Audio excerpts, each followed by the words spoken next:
Halo, Assalamualaikum warahmatullahi wabarakatuh. Apa kabar teman-teman semua? Semoga semuanya dalam keadaan sehat walafiat. Kembali lagi bersama saya yang Uyun dari jurusan Bimbingan Konseling Islam kelas BKI 6D. Pada kesempatan kali ini saya akan membuat learning journal yang ke-12 dari pertemuan ke-13 pada mata kuliah Public Speaking yang diampu oleh Bapak Dr. Adi Kusuma SIKOM MSI. Nah, seperti biasa kelas dilaksanakan pada hari Senin tanggal 18 Mei 2026. Seperti biasa kelas dilaksanakan pada pukul 10.50 sampai 12.30. Nah, seperti biasa kelas dilakukan dengan berdoa terlebih dahulu dan dilanjut dengan absensi kelas. Nah, dilanjut dengan penampilan public speaker yang ditampilkan per orang 3 minggunya. Nah, yang pertama ada Rani Wulandari dan yang kedua ada Didi Fitriani, yang ketiga ada Rifa Sefudin. Nah, setelah penampilan public speaker dilanjut dengan presentasi kelompok 3 yang berjudul Perbedaan dan Persamaan Ceramah dan Motivasi serta Praktik Menyusun Pesan atau Bahasa Motivasi atau Persuasi. Pengertian ceramah. Ceramah adalah penyampaian ajaran, informasi, atau nasihat secara lisan kepada orang banyak dengan tujuan memberikan pemahaman dan pengaruh tertentu. Nah, ceramah juga dari aspek bahasa adalah penuturan atau perangan secara lisan oleh guru pendidikan agama Islam terhadap peserta didiknya di dalam kelas. Nah, menurut Mahruz Solahuddin DKK 1983, metode ceramah adalah suatu cara penyampaian bahan pelajaran secara lisan oleh guru di depan kelas atau kelompok. Nah, selanjutnya itu pengertian motivasi. Motivasi adalah dorongan dalam diri manusia untuk memenuhi kebutuhan, mulai dari kebutuhan dasar hingga aktualisasi diri. Motivasi juga merupakan dorongan dasar yang menggerakkan seseorang itu untuk bertingkah laku dalam mencapai tujuan. Istilah motivasi berasal dari kata motif yang dapat diartikan sebagai kekuatan yang terdapat dalam diri individu yang menyebabkan individu itu tersebut bertindak atau berbuat. Motivasi tidak dapat diamati secara langsung, tetapi dapat diinterpretasikan dalam tingkah lakunya, berupa rangsangannya, dorongan, atau pembangkit tenaga munculnya suatu tingkah laku tersebut. Selanjutnya itu jenis-jenis motivasi atau dan ceramah. Motivasi.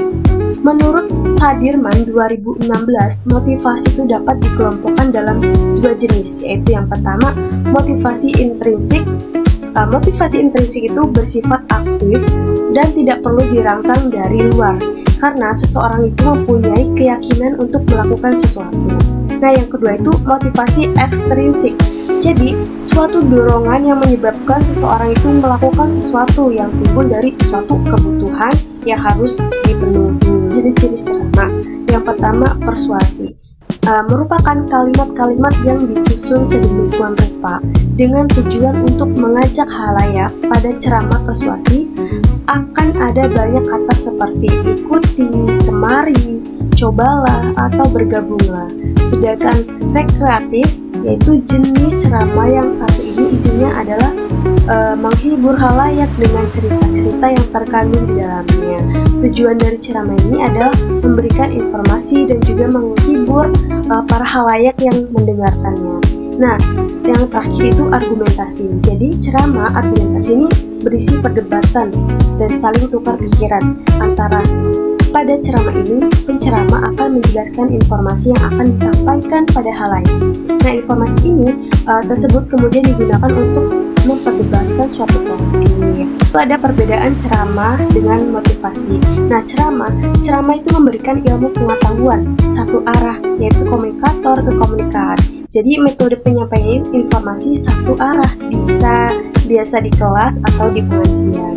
Nah, sedangkan motivasi dorongan bersifat mendorong dan menggerakkan atau to move. Jadi dorongan psikologis disampaikan oleh motivator dengan gaya interaktif dan energi. ceramah dan motivasi. Jadi keduanya ini sama-sama disampaikan oleh pembicara di depan banyak orang atau audiens, sama-sama bertujuan untuk mempengaruhi pendengar baik dari sisi pemahaman maupun semangat. Jadi ini sama-sama menggunakan media lisan, kata-kata, suara, atau intonasi. Jadi ini sama-sama bisa dilakukan secara langsung, tatap muka, maupun virtual atau online. Nah, selanjutnya itu menyusun pesan motivasi dan persuasi. Motivasi atau persuasi adalah pesan yang bertujuan mempengaruhi, mengajak, atau meyakinkan orang lain itu agar mengikuti apa yang disampaikan tanpa paksaan. Tujuannya itu untuk membangkitkan semangat, mengubah sikap atau perilaku, mengajak atau melakukan hal positif, dan memberi dorongan untuk bertindak. Caranya yang pertama menentukan tema, yang kedua membuat pembukaan yang menarik, yang ketiga menyampaikan isi pesan, dan yang keempat itu memberikan ajakan, yang kelima itu penutup. Nah, ada contoh praktik pesan motivasi, judulnya itu jangan mudah menyerah. Hidup tidak selalu mudah, kadang merasa lelah dan ingin menyerah. Namun, orang yang berhasil adalah orang yang tetap bangkit walaupun pernah jatuh.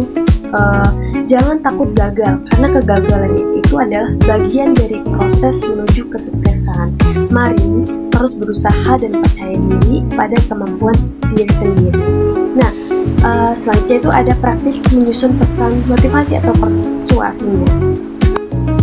Tujuannya menangkap perhatian selama 15 detik pertama. Caranya, gunakan pertanyaan retoris, data mengejutkan, atau cerita singkat dari atau anekdot. Contoh kalimatnya, berapa banyak dari kita yang menunda impian hanya karena takut gagal. Hari ini, ketakutan itu harus selesai. Salah dan solusi. Tujuannya itu membakar semangat dan memberi harapan baru.